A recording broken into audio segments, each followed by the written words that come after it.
We're taking a look at all of Invisible Woman's abilities to see if you need a player, and we are not taking into account the Malice skin. Good God. Up first in the trailer, they showcase Guardian Shield, which is her right-click ability.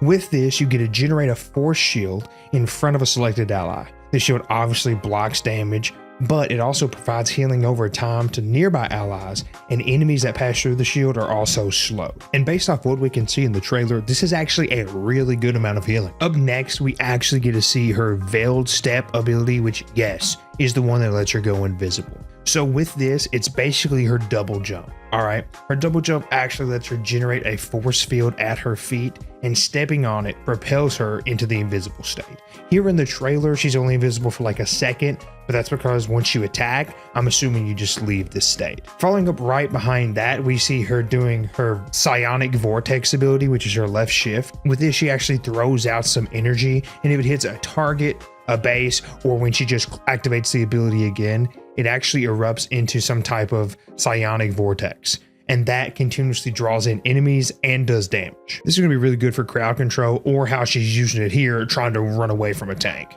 We also see her use her Force Physics or Force Burst ability here. That's her E ability, and that actually lets her use energy to push or pull enemies in front of you. So with this, she's using this to push Thor away and then traps him in the vortex. Again, this is super good for trying to avoid tanks and really stay alive. And just in case you were worried that there wasn't going to be enough invisible to the Invisible Woman, she actually has Covert Advance, which is her passive.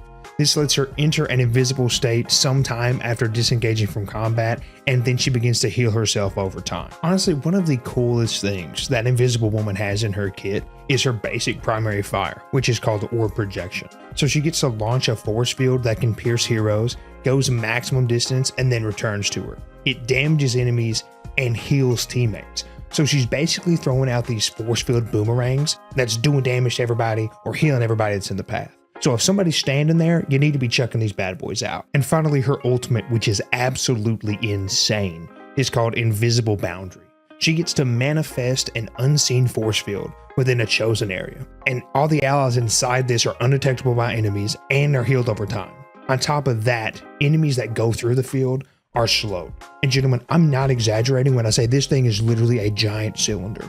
So your boots on the ground people, as well as Iron Man flying 100 feet above, are going to be totally undetectable. You're basically creating an invisible pillar of death here. It's crazy. I mean, gentlemen, Invisible Woman's kit all in all is phenomenal. I think this is going to make her a top tier strategist. Her whole thing is really engage, heal, and then be able to disengage and basically retreat, run away. But that makes sense. She's covert, stealth, invisible. I mean, I think she's going to be an instant lock for a lot of strategist players and an instant lock for a lot of people who just really want to see the Malice skin. Truly, I'm going to say this with only a little bit of hesitation. I think she's going to be the best addition in season 1. I think so. Better than Mr. Fantastic right now for sure. Could be better than Thing and Human Torch. Don't skewer me. But that's Invisible Woman's kit. Sub to the channel for more Marvel Rivals content, and have a great day.